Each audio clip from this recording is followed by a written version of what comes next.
Good morning friends. ओझा भैया जी के classes में मैं आप सभी का बहुत बहुत स्वागत करता हूं और 50 क्वेश्चन का सेट लेकर मैं फिर से आप सभी के लिए उपस्थित हुआ हूं।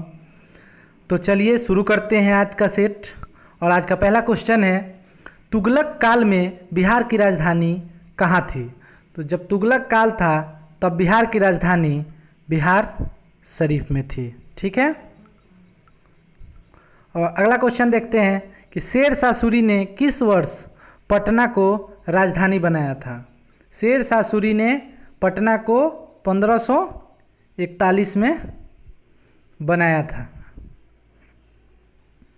अगला क्वेश्चन देखते हैं, बिहार में गौ हत्या रोकने के लिए गौरक्षणी सभाओं की स्थापना किस वर्ष में हुई? तो 1822 में। अगला क्वेश्चन है, बिहार सोशलिस्ट पार्टी के संस्थापक कौन थे? बिहार सोशलिस्ट पार्टी के संस्थापक कौन थे? तो सत्याभगत। ठीक है। अगला क्वेश्चन, पटना के 1857 ईस्वी के स्वतंत्रता संग्राम के नेता थे। तो पटना से बोलेगा तो पीर अली। ठीक है, पीर अली खान। और इसको अगर बोल दे कि बिहार से किसने नेतृत्व किया था तो कुंवर सिंह। ठीक है। अगला क्वेश्चन देखते हैं, भारत तथा पाकिस्तान के मध्य शिमला समझौता कब संपन्न हुआ? तो शिमला समझौता कब हुआ? तो जुलाई 1972। ठीक है। अगला क्वेश्चन देखते हैं, लाहौर घोषणा पत्र पर हस्ताक्षर करने वाले भारत के प्रधानमंत्री कौन थे? तो लाहौर घोषणा पत्र पर हस्ताक्षर करने वाले भारत के प्रधानमंत्री अटल बिहारी वाजपेयी थे। ठीक है। अगला क्वेश्चन कहता है, भारत द्वारा छोड़ा गया प्रथम शैक्षणिक उपग्रह कौन सा है? ठीक है, तो एडुसेट। अगला क्वेश्चन, भारतीय अंतरिक्ष अनुसंधान संगठन का मुख्यालय कहाँ है? तो ये बेंगलोर में। ठीक है। अगला क्वेश्चन देखते हैं, 10 नंबर क्वेश्चन है, प्रोफेसर सतीश धवन अंतरिक्ष केंद्र कहाँ स्थित है? तो ये श्रीहरिकोटा में है। ठीक है। अगला क्वेश्चन कह रहा है कि दृष्टिहीनों के पढ़ने के लिए भाषा का आविष्कार किसने किया था? तो लुई ब्रेल। वही ब्रेल लिपि भी होता है। आगे चलते हैं, भारत के संविधान के निम्नलिखित संशोधनों में किसके द्वारा भारतीय नागरिकों के मूल कर्तव्य निर्धारित किए गए हैं? तो मूल कर्तव्य 42वां संविधान संशोधन के द्वारा 1976 में। ठीक है। आगे चलते हैं, भारत के महान हिंदू विधि निर्माता मनु। ठीक है। अगला क्वेश्चन कहते हैं, सती प्रथा का अंत करने का श्रेय किसको जाता है? तो लॉर्ड विलियम बेंटिक। कब किए थे? 1829 में। अगला क्वेश्चन है, निमोनिया रोग का कारण क्या है? निमोनिया रोग किसके कारण फैलता है? तो जीवाणु। ठीक है। अगला क्वेश्चन, वारसा किस देश की राजधानी है? तो वारसा पोलैंड। पोलैंड की राजधानी वारसा। किस देश की समाचार एजेंसी क्योडो है? किस देश की समाचार एजेंसी क्योडो है? तो जापान। कहाँ की है? जापान की। अगला क्वेश्चन देखते हैं, संसार में स्वच्छ जल की सबसे बड़ी झील। स्वच्छ जल की सबसे बड़ी झील लेक सुपीरियर। ठीक है। आईपीएल 2007 क्रिकेट प्रतियोगिता 2014 का विजेता कौन है? ठीक है। तो ये थोड़ा पुराना क्वेश्चन है। तो 2014 में राजस्थान रॉयल्स जीता था, लेकिन आप लोग इसको देख लीजिएगा कि 2019 में जो हुआ था वो कौन जीता और कौन हारा। ठीक है। और कमेंट कीजिएगा। अगला क्वेश्चन देखते हैं, 20 नंबर क्वेश्चन है कि भारत के वर्तमान प्रधानमंत्री कौन है? तो उस समय में तो अच्छा, इसका तो 14 से नरेंद्र मोदी हैं, तो आंसर क्या हो जाएगा? नरेंद्र मोदी। ठीक है। अगला क्वेश्चन देखते हैं, सबसे बड़ा स्तनधारी है, सबसे बड़ा स्तनधारी कौन सा है? तो ब्लू व्हेल। ठीक है। अगला क्वेश्चन, एक वर्णांध व्यक्ति में किस रंग की पहचान नहीं होती है? ठीक है, तो लाल और हरा। अगला क्वेश्चन है, निम्न में से कौन सा कथन सत्य है? तो सत्य है तो कह रहा है हीरा ताप एवं विद्युत का कुचालक होता है, तो ये सही है। ग्रेफाइट विद्युत का सुचालक होता है, ये भी सही है।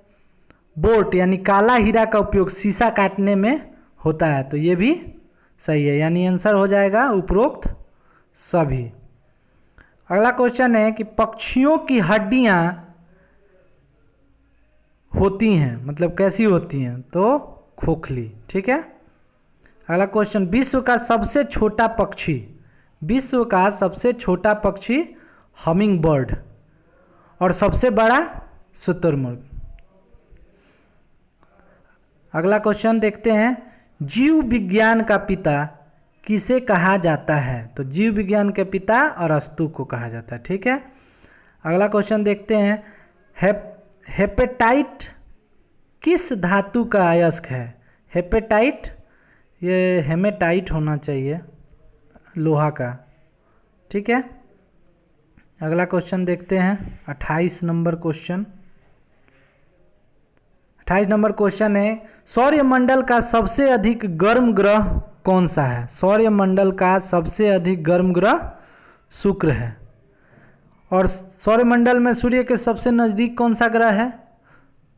तो बुध है, और बुध सूर्य का परिक्रमा सिर्फ 88 दिनों में कर लेता है। अगला क्वेश्चन देखते हैं, भारत का पहला अराजनीतिज्ञ राष्ट्रपति कौन था? अराजनीतिज्ञ राष्ट्रपति डॉक्टर APJ अब्दुल कलाम आज़ाद थे। अगला क्वेश्चन, नीली क्रांति, नीली क्रांति किससे संबंधित है? ठीक है, तो नीली क्रांति हो जाएगा मत्स्य उत्पादन से। ठीक है। पीली क्रांति हो जाएगी तिलहन, और श्वेत क्रांति दुग्ध उत्पादन से। ठीक है। अगला क्वेश्चन देखते हैं 31 नंबर क्वेश्चन है, संयुक्त राष्ट्र संघ के अस्थाई सदस्यों की संख्या कितनी है? तो अस्थाई कहे तो 5। ठीक है। और अस्थाई आप लोग बताइएगा। ठीक है, और उसका कार्यकाल भी बताइएगा कितने दिन का होता है अस्थाई सदस्यों का। 32 नंबर क्वेश्चन देखिए, निम्नलिखित में से भारत पर पहली बार आक्रमण करने वाले कौन थे? तो भारत पर सबसे पहले आक्रमण अरब किया था। ठीक है। अगला क्वेश्चन देखते हैं, भारत में पहली बार किस गवर्नर जनरल के समय में तार और रेल सेवा आरंभ की गई थी? तो ये सब जो आरंभ हुआ था वो लॉर्ड डलहौजी के शासनकाल में 1853 में रेलवे का शुरुआत हुआ था, और 34 किलोमीटर की डिस्टेंस मुंबई और ठाणे के बीच में पहली रेल चली थी। चलिए अगला क्वेश्चन 34 नंबर क्वेश्चन देखते हैं, मुस्लिम लीग का गठन कब हुआ था? मुस्लिम लीग का गठन कब हुआ था? तो 1906 होना चाहिए। ठीक है, इसको थोड़ा सा देख लीजिएगा आप लोग। अगला क्वेश्चन है, होमोसेपियंस किसका वैज्ञानिक नाम है? तो ये मनुष्य का। ठीक है। अगला क्वेश्चन, रिक्टर स्केल का प्रयोग किसके मापन में किया जाता है? तो रिक्टर स्केल का भूकंप का झटका मापने के लिए। ठीक है। अगला क्वेश्चन देखते हैं, शुष्क बर्फ कैसे तैयार किया जाता है? तो कार्बन डाइऑक्साइड के द्वारा, ठोस कार्बन डाइऑक्साइड। ठीक है, तो इसका आंसर हो जाएगा ए, कार्बन डाइऑक्साइड। 38 नंबर क्वेश्चन है कि खाद्य ऊर्जा को हम किस इकाई में माप सकते हैं? तो खाद्य ऊर्जा को कैलोरी के रूप में मापते हैं। अगला क्वेश्चन है, पानीपत की तीसरी लड़ाई किस वर्ष हुई थी? तो 1761 में। चलिए पहला और दूसरा के बारे में भी जान लेते हैं। तो पानीपत की प्रथम लड़ाई 1526 ईस्वी में हुई। बाबर ने इब्राहिम लोदी को हराया और भारत में मुगल वंश की स्थापना की।